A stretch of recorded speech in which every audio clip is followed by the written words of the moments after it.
Yo, what's going on, guys? It's Bengt. Welcome back to another video. In this one, we're talking about how if you are struggling financially, then somewhere within your life, there's a shift that needs to be made. It could be within yourself, within your belief system, within your mindset, or within your understanding fundamentally about money.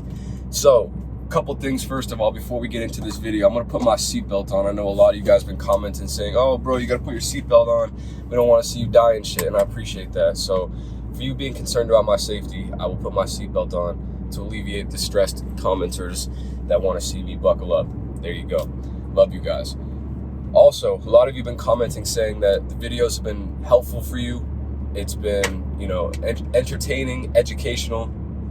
I appreciate all that stuff. That's literally the reason why I started this channel in the first place, to try and give back, to try and just help out guys like myself that needed it. So those comments really mean a lot, and I appreciate you guys for tuning in, for being here, and for getting some value out of the videos. I'm glad that they found you.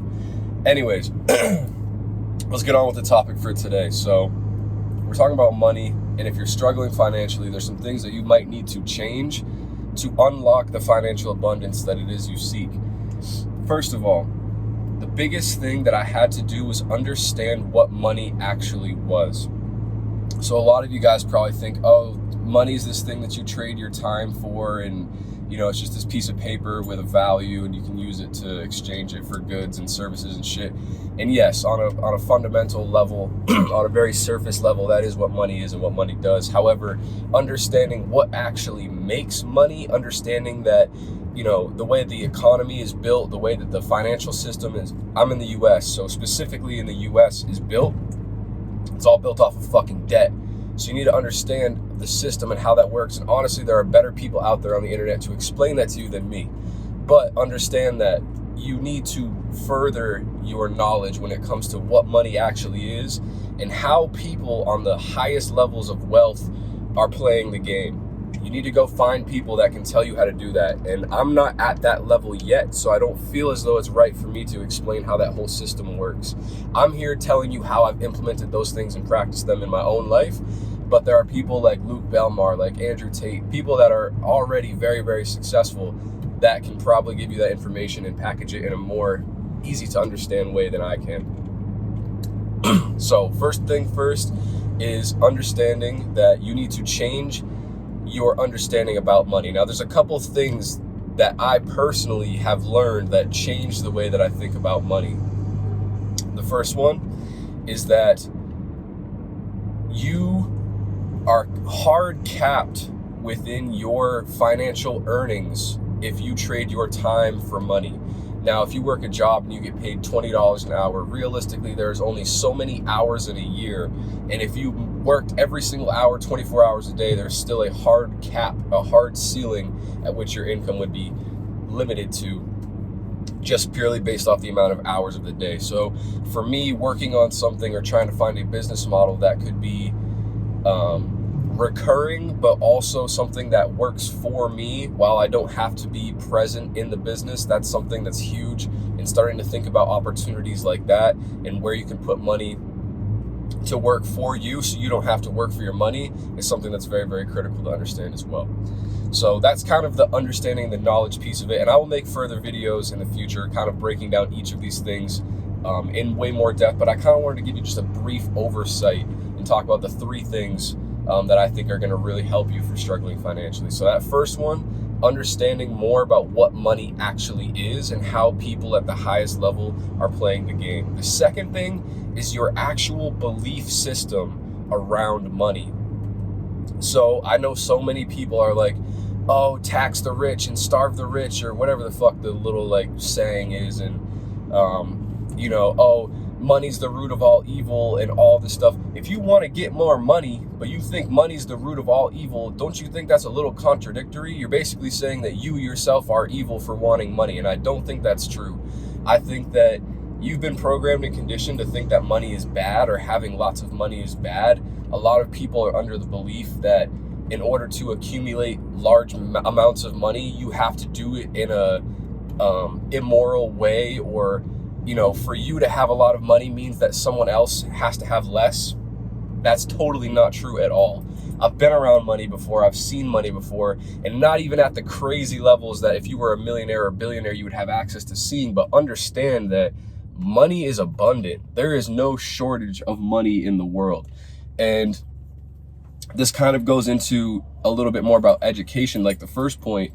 But one thing that I realized that made a huge difference for me was you are as valuable, or as your net worth, your financial value, whatever it might be, can very directly be associated to the number of problems that you solve and the importance of the problem that you solve for the people you solve it for. So instead of thinking about money as something that you earn for trading your time or your energy, think about it more as like the value for the problem that you can solve for someone else's life. And some of the biggest people on the planet, I know Alex Hormozi's talked about this. I think I probably learned this from him initially. Understanding that if you can solve a big problem for a lot of people, you're going to get paid in accordance to that.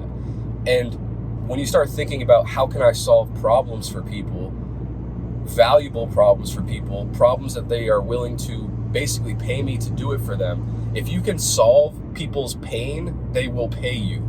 So you don't have to think about money as being the root of all evil, because the truth is some of the richest people on the planet are people that have helped the most people. That's literally at the root of everything that they've done. Their businesses create, a service or a product or something that is valuable to people's lives.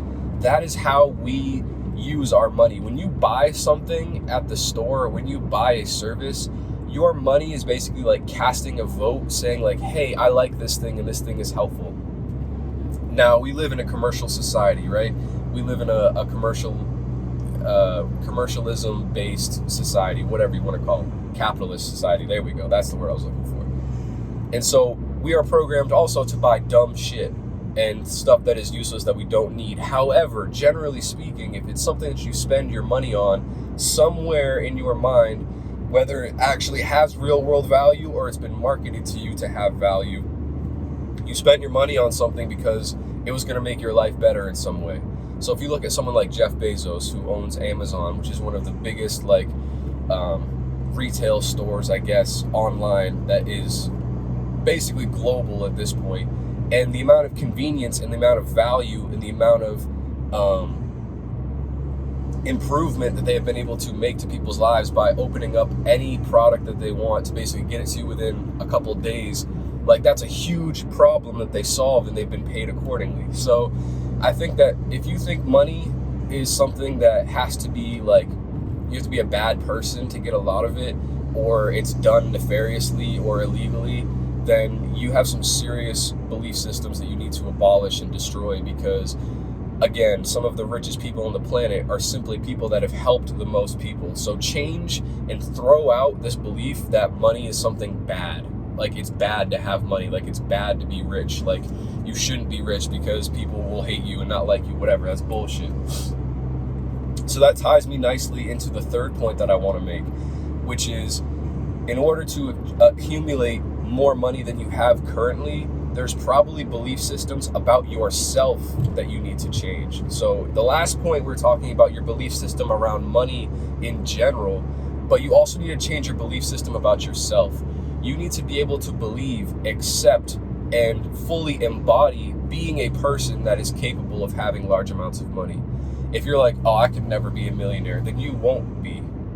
Understand that the things that you think in your mind, the beliefs that you create for yourself, the things that you tell yourself in your mind when you're thinking about who you are and the identity that you create in your own mind, in your own world for yourself, that is who you will become, regardless of what action you take in the actual real world, whatever. So if you have limiting belief systems, oh, I could never be rich, oh, I could never be a millionaire, oh, I could never run a successful business, oh, I don't know if I could do this, then you won't at all. So you need to do some hardcore reflection, do some meditation on this, take some time to go into yourself and view yourself from a third person perspective and really figure out what belief systems you have around money and yourself and your own ability for success. And you need to be honest with yourself, because you might lie and your ego is going to try and trick you into thinking that, oh, I don't have this, or I don't have that, or I'm not flawed or whatever. But the truth is you are. And if you're not at the place in life that you want to be, then clearly you have beliefs or other things that you have placed on yourself as limiting factors that have stopped you from getting to that level that you want to be at. Very, very important to understand. I'm still working on this to this day, because as I continue to level up in life, there are new challenges, new bosses, new limiting beliefs that you have to shatter in order to continue to progress. So just to recap really quickly, guys. The first thing you need to know is how money actually works, what money actually is, and become educated on money itself and what it is, what it does, how it's created, and how people that have the most of it use it, right? Understand all of that. The second thing is eliminate any negative belief systems that you have around making money, around people that have money, and around getting money for yourself. And then the third thing is eliminating self-beliefs that you have that are holding you back from attaining the money that you actually want. So I hope you guys found this valuable. I hope you found it helpful. As always, I appreciate you guys for liking. If you made it to the end of the video, you're a real one. Drop a like for me, comment, subscribe if you haven't already. Until next time, guys, stay strong, stay blessed, stay dangerous, and I'll catch you in the next one, all right? Peace.